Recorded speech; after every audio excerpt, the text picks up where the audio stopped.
अस्सलामु अलैकुम वरहमतुल्लाहि वबरकातुहू। अल्हम्दुलिल्लाहि रब्बिल आलमीन वल आक़िबतु लिल मुत्तक़ीन वस्सलातु वस्सलामु अला सय्यिदिल अंबिया'i वल मुरसलीन व अला आलिहि व अस्हाबिहि अजमईन, अम्मा बअद। अऊज़ु बिल्लाहि मिनश शैतानिर रजीम।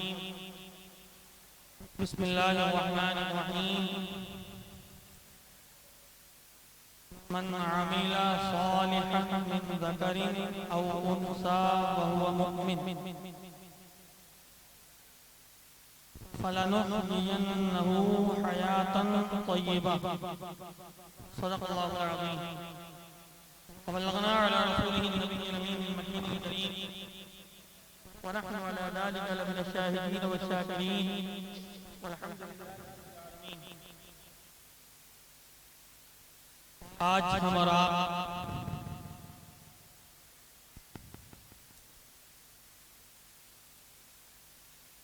हुज़ूर मखदूम शाह रहमतुल्लाहि तआला अलैहि उर्स पाक में हाज़िरी की सआदत हासिल कर रहे हैं। हमारी और आपकी खुशनसीबी है कि हम अल्लाह के वली की बारगाह में हाजिर हैं और अपने जंग आलूद दिलों को जिला बख्शने की कोशिश कर रहे हैं। काफी जमाने से आपने देखा होगा कि हर इंसान अपनी अपनी मसरूफियत की वजह से कहीं कहीं से इंसान छोड़ करके आता है। तमाम मसरूफियात किसके पास आता है? एक वली अल्लाह की बारगाह में आता है। मैं उन पर कुछ रोशनी डालूं उससे कब्ल हम और आप मिलकर आकाए नामदार मदीने के ताजदार दोनों आलम के मालिक व मुख्तार जनाब अहमद मुज्तबा मुहम्मद मुस्तफा सल्लल्लाहु अलैहि वसल्लम की बारगाह दरबार में दुरूद पाक का नज़राने अक़ीदत पेश करें। पढ़ें बावज़ बुलंद अल्लाहुम्मा सल्लि अला सय्यिदिना व शफ़ीना व हबीबिना व तबीबिना व करीमिना व नबिय्यिना मौलाना मुहम्मदिन व बारिक व सल्लिम। सल्लु अलैहि सलातन व सलामन अलैका या रसूलल्लाह सल्लल्लाहु तआला अलैहि वसल्लम।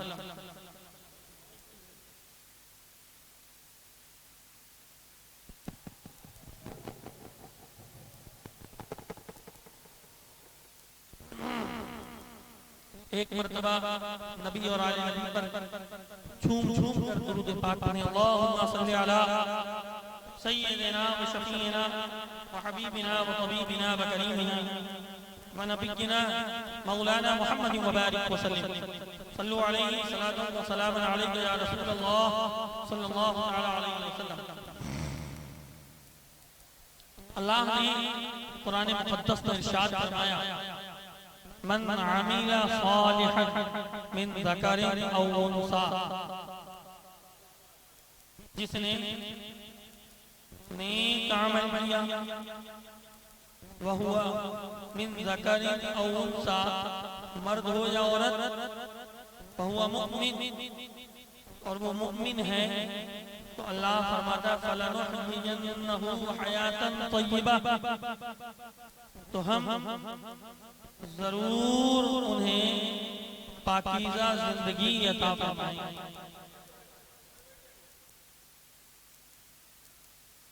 क्या जिसने नेक अमल किया, चाहे वो मर्द हो या औरत,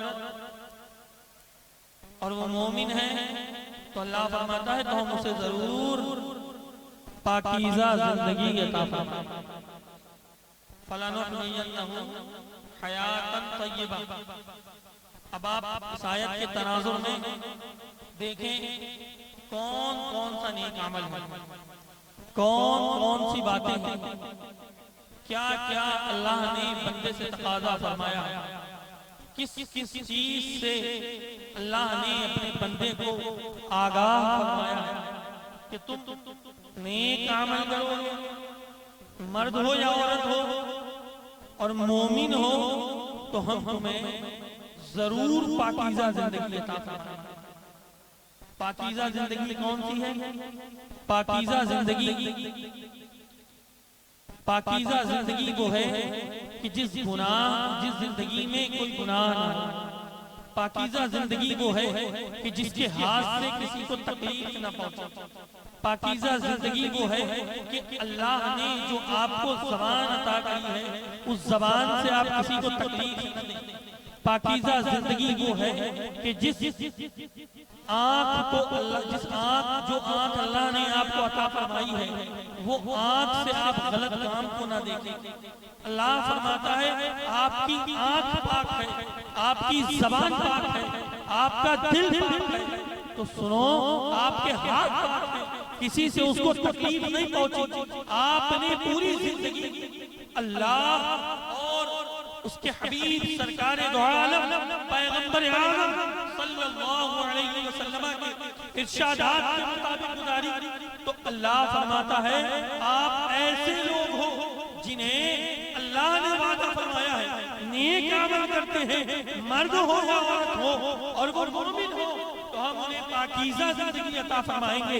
अल्लाह फरमाता है ये गुनाह अगर आपसे सरसर न हुए, आपने गीबत न करी, आपने झूठ न बोला, हुजूर मखदूम शाह की बारगाह में आए, फातिहा पढ़ी और अपने गुनाहों का अब तवस्सुल से अपने गुनाहों की माफी तलब करी, तो अल्लाह फरमाता है मैं ऐसे नेक बंदों को, ऐसे अच्छे बंदों को मैं गुनाह भी माफ फरमाता हूँ और साथ ही साथ जब वो दुनिया से जाते हैं तो उनके दर्जात भी बढ़ते। देखें कभी कभी ऐसा होता है तो यहाँ जब आगे लोग बैठे तो जहां आपको जगह मिल जाए गालिबन वहीं बैठना चाहिए। आगे आप ध्यान के आ रहे हैं, लोगों को तकलीफ हो रही है, किसी को कुछ लग रहा है, किसी को लात लग रही है, कम से कम बुजुर्गाने दीन की बारगाह में आने का इतना तो ख्याल करो। कहां बैठे हैं? आपका ये अदब भी कि एक मुसलमान वो है कि जिसके हाथ से, जिसके पांव से किसी दूसरे मुसलमान को तकलीफ, ये मुसलमान का शेवा। हमारी और आपकी जिंदगियां सिर्फ इन्हीं बातों में मुनहसिर हैं। किसी को कोहनी मार दी, किसी को कुछ कर दिया, भीड़ में चले हैं, भीड़ जाने दीजिए, खड़े हो जाइए, सब्र करिए, अदब का मकाम बुलंद रखिए। इसलिए जो बाअदब होते हैं वो बानसीब होते हैं और जो बेअदब होते हैं वो पूरी जिंदगी अपनी जिंदगी को सही करें, अपने मामलात को सही करें। अल्लाह के हबीब फरमाते हैं कि ला युमिनु हत्ता यकून हवाहु तबअन लिमा जितु बिही।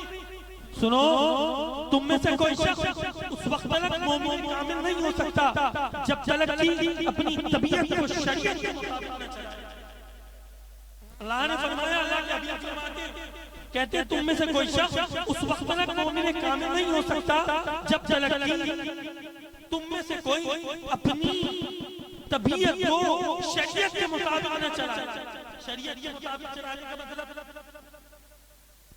शरीयत के मुताबिक चलाने का मतलब ये है, वही आयत जो मैंने पढ़ी है, मन अमिला सालिहन मिन ज़करिन औ उन्सा।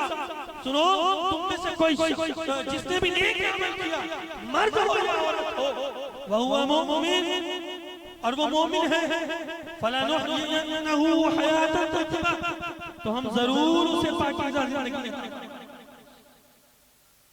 तबीयत के मुताबिक जिंदगी नहीं गुजारो, अल्लाह फरमाता है शरीयत के मुताबिक जिंदगी गुजारो। पूरी जिंदगी हुजूर मखदूम शाह रहमतुल्लाहि तआला अलैहि ने शरीयत के मुताबिक जिंदगी गुजारी। कितने लोग आए 1400 साल से लेके अब तक, जितने भी लोग आए, क्या किसी की कब्र पर इतने लोग हाजिर होते हैं?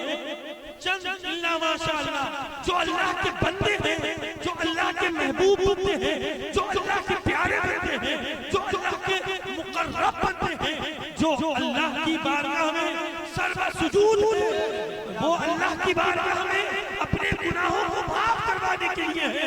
उनकी जिंदगी से कोई गुनाह न हुआ, किसी को तकलीफ न पहुंची। जब भी वो उठते तो ज़बान से दुरूद पढ़ते, जब भी वो बैठते तो कहीं कुरान की तिलावत करते, जब खाली औकात आते तो वो नमाज़ें पढ़ते, सजदे करते, अपने रब को मनाते, तब कहीं जा करके अल्लाह उन्हें बुलंद मकाम अता फरमाता है। हजारों लोग, सैकड़ों लोग इस दुनिया में आए और आकर के चले गए। किसी की कब्र पर इतने लोग नहीं आते हैं, लेकिन क्यों आते हैं? इसलिए आते हैं कि ये अल्लाह का चाहने वाला बंदा है, ये मुकर्रबीन की बारगाह है, ये मुस्तफा का शहदाई है। इसने पूरी जिंदगी अपनी तबीयत से नहीं गुजारी, बल्कि शरीयत के मुताबिक गुजारी और लोगों को ये पैगाम दिया कि तरीक़े मुस्तफा को छोड़ना है वजह बर्बादी, तरीक़े मुस्तफा को छोड़ना है वजह बर्बादी। इसी से कौम हुई बेइख्तियार अपनी मुस्तफा के दामन को। जब तक मजबूती से पकड़े रहोगे उस वक्त तक तुम्हें कोई गुनाह नहीं कर सकता, तुम्हारे पल्ले में गुनाह नहीं आ सकता। मुस्तफा का दामन पकड़ोगे तो गुनाह दूर हो जाएंगे, और जब बुजुर्गों के दामन से वाबस्तगी हो जाएगी तो सुनो, गुनाह तो गुनाह मुस्तफा भी राजी हो जाएंगे और खुदा भी। इसलिए हमें और आपको कोशिश करनी है कि हम अपनी जिंदगी को कैसे गुजारें, हम अपने मामलात को कैसे गुजारें। आज देखें इस दौरे पुरफितन में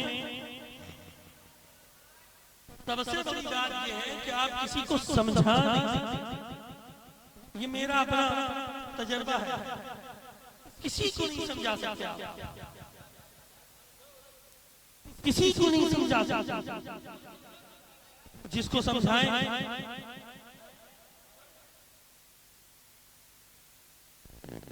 जिसको आप कोई बात अगर बताएं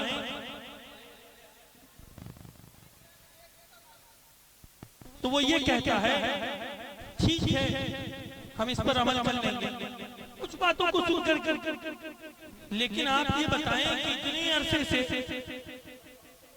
एक ज़माने दराज से, एक मुद्दते मदीद से आपको ये पता है कि शराब पीना हराम है, लेकिन फिर भी पीते हैं। कौम पी रही है, जुआ खेलना हराम है, उसके बावजूद जुआ खेलना जाना है। नमाज छोड़ना गुनाह कबीरा है, उसके बावजूद लोग नमाजें छोड़ रहे हैं।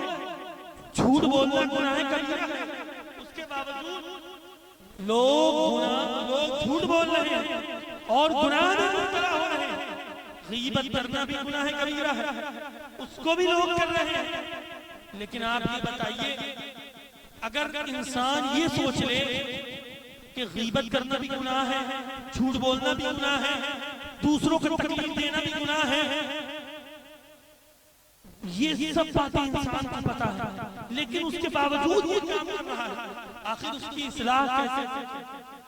उसकी इस्लाह माना मुमकिन है कि वो आज हुजूर मखदूम शाह रहमतुल्लाहि तआला की बारगाह में आज हाजिर हो और ये अहद करे कि आज मैं गुनाहगार हाजिर हूँ, और अहद करे कि मैं एक गुनाह छोड़ने का अहद करता हूँ, यानी मैं झूठ नहीं बोलूंगा। जब अगले साल आऊंगा मैं आपसे दूसरे गुनाह की ये अहद करूंगा और अपने रब से सजदों में मैं माफी तलब करूंगा। क्या परवरदिगार, मैं तौबा करके आया हूँ, तेरी बारगाह में भी तौबा करता हूँ, मैं झूठ नहीं बोलूंगा, मैं कोई गुनाह नहीं करूंगा। एक गुनाह छोड़ने का अहद करे तो अल्लाह फरमाता है कि ऐसे बंदे जो सच्ची तौबा करते हैं, जो सच्चे दिल के साथ मेरी बारगाह में आते हैं, मेरे नेक बंदों के पास आते हैं और जो पैमा करते हैं कि मैं कोई गुनाह नहीं करूंगा, तो अल्लाह फरमाता है कि तुम गुनाह करते भी हो, तुम्हारे पल्ले में कितने भी गुनाह हो, अगर नदामत के साथ, अगर आजिज़ी के साथ, अगर इंकिसारी के साथ तुमने तौबा कर ली, आजिज़ी के साथ तुमने नदामत के चंद आंसू अपने रुखसार पर गिराए, अल्लाह फरमाता है कि समंदर के झाग के बराबर भी अगर तुम्हारे गुनाह होंगे तो अल्लाह फरमाता है मैं उन तमाम गुनाहों को मैं माफ फरमाता हूं। कितने गुनाह होंगे? समंदर के झाग के बराबर भी गुनाह होंगे तो अल्लाह अपने बंदों के गुनाह फरमाता है, लेकिन हम उसकी तरफ नहीं आते, हम उसके पास नहीं आते, हम बुजुर्गों के पास आए, वहां पे भी अगर और वहां पे भी अगर कुछ किया, वहां पे भी अगर कुछ पढ़ा तो वो भी सही से नहीं पढ़ा, इसलिए कि कौम को तो सही से कुरान पढ़ना, हालात तो ये अपनी इस्लाह की कोशिश, पूरी जिंदगी नमाजें पढ़ लो, पूरी जिंदगी तुम हाजिरी दे लो, सुनो अगर कुरान सही नहीं आता तो तुम्हारे पढ़ने का सवाब कैसे मिलेगा, नमाज कैसे कबूल होगी, जब नमाज नहीं होगी तो दुआएं तुम्हारी कैसे कबूल होगी। सिर्फ रस्मी तौर पर अपने ये झूठे ज़मीर को मुतमईन करने के लिए तुम सिर्फ आ जाते हो कि हमने आज हाजिरी दे ली, हम कामयाब हो गए। नहीं दोस्तों, कामयाबी वो नहीं है, कामयाबी वो है कि तुम दुआ मांगो अपने अल्लाह के नेक बंदों के आस्थाने पर।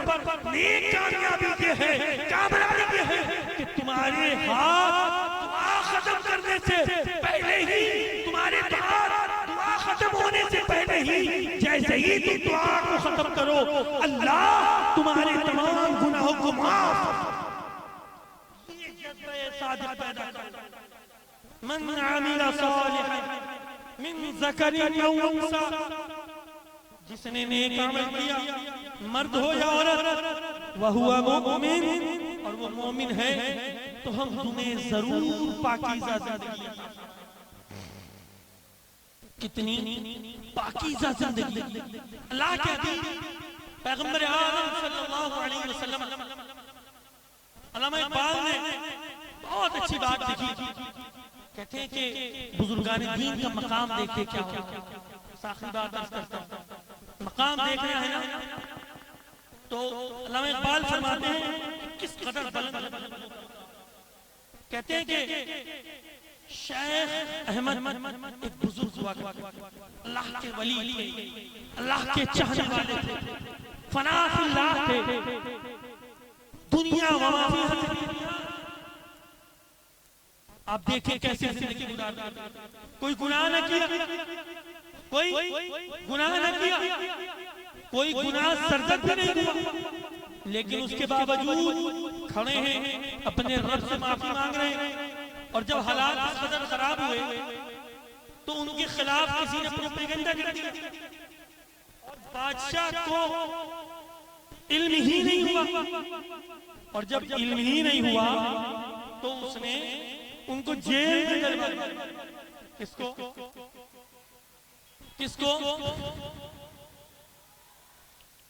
जो शेख अहमद थे उनको जेल में डलवा दिया।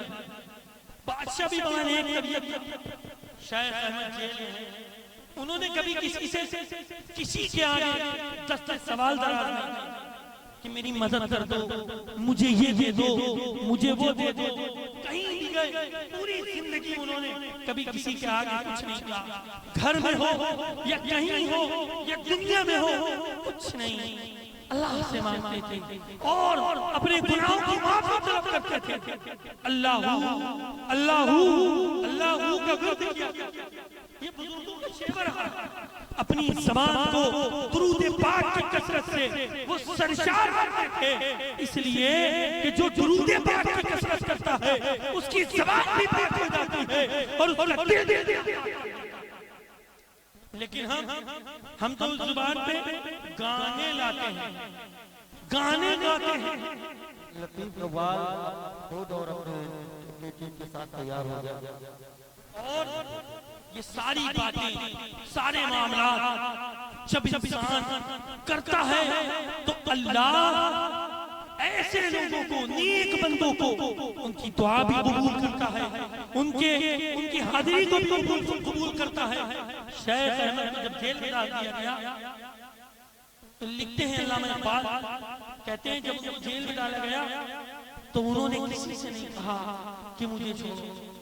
अल्लाह का नेक बंदा था, अल्लाह का बरगुज़ीदा बंदा था, फना फिल्लाह, और फना फिल्लाह के साथ साथ जब वो बादशाह रात की तारीकी में सोया और सोने के बाद देखिए हमारे और आपके दरमियान, हमारे और आपके सरपरस्त करम फरमा मुकर्रम मुअज़्ज़ज़ अली जनाब मुहतरम मकाम शाह साहब क़िबला तशरीफ ले आए। मैं आखिरी बात अर्ज करता हूँ, बस 1 मिनट की बात, एक लाइन। अल्लाह ने जब शेख अहमद साहब